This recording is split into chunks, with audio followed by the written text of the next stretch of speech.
आपके नेत्र खुले हैं बाबा। आप मुझे बताएं मैं कौन से महीने से 16 सोमवार के व्रत प्रारंभ करूं, उसका विधान क्या है? क्या विधान? कहा भगवान वर्णन करे। ऋषियों ने कहा सुनो सुगंधा, ये 16 सोमवार का व्रत कोई साधारण नहीं है। सुगंधा, संतान की प्राप्ति के लिए अगर 16 सोमवार का व्रत उठाया जाता है तो श्रावण के पहले सोमवार से उठाया जाता है। कब से उठाना चाहिए? श्रावण का पहला सोमवार। सुनो सुगंधा, यदि कोई विशेष बीमारी हो गई, बहुत रोग हो गया, तकलीफों में जिंदगी चल रही हो, बहुत कष्टप्रद जीवन चल रहा है, तो बैसाख के महीने के पहले सोमवार से 16 सोमवार का व्रत उठाना चाहिए। और सुनो सुगंधा, उत्तम वर, उत्तम घर, व्यापार, व्यवसाय, नौकरी, पद, प्रतिष्ठा के लिए अगर हमें व्रत करना है तो मार्गशीर्ष मास का पहला सोमवार से इस व्रत को प्रारंभ कर देना चाहिए। मार्गशीर्ष मास का पहला जो सोमवार हो उसमें इस व्रत को प्रारंभ कर लो।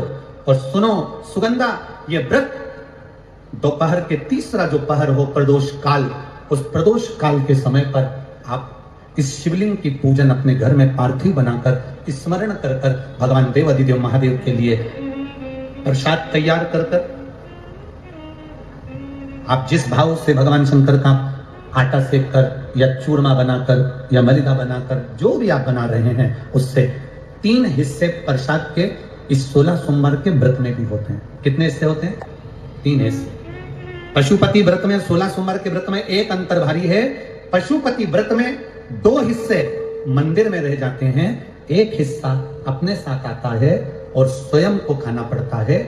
पर 16 सोमवार के व्रत में यह भाव है, एक हिस्सा भोलेनाथ का रहता है, दूसरा हिस्सा भक्तों के लिए, शिव भक्तों के लिए रहता है, और तीसरा हिस्सा आपके लिए रहता है।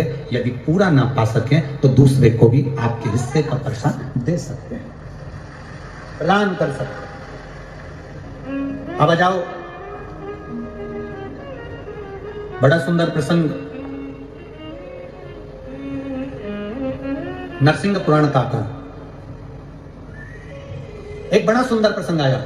16 सोमवार के प्रसाद को कई माताएं जब 16 सोमवार का उद्यापन करती हैं, 16 जोड़े आमंत्रित करती हैं और 16 जोड़ों को घर में बुलाकर जब भोजन कराती हैं, तो वो 16 जोड़े जो भोजन करने वाले होते हैं या 16 सोमवार के उद्यापन, हम तो आपसे यहां तक कहेंगे कि 16 सोमवार का उद्यापन अगर किसी के यहाँ मोहल्ले में, कॉलोनी में, घर में किसी के यहाँ हो रहा हो तो उसके यहाँ आप भोजन भंडारा खाने के लिए जाओ चाहे मत जाओ, पर 16 सोमवार का अगर प्रसाद का उद्यापन का अगर प्रसाद मिल जाए तो दोनों हथेलियां फैलाकर श्री शिवाय नमस्तुभ्यम कहकर, ओम नमः शिवाय बोलकर, नमः शिवाय बोलकर, अपनी कामना कर कर किसी के अगर उद्यापन हुआ हो, दोनों हथेलियां फैलाकर उससे थोड़ा सा प्रसाद मांगकर उसी के दरवाजे पर खाकर आ जाइए, आपकी जिंदगी को सुख का अनुभव हो जाए।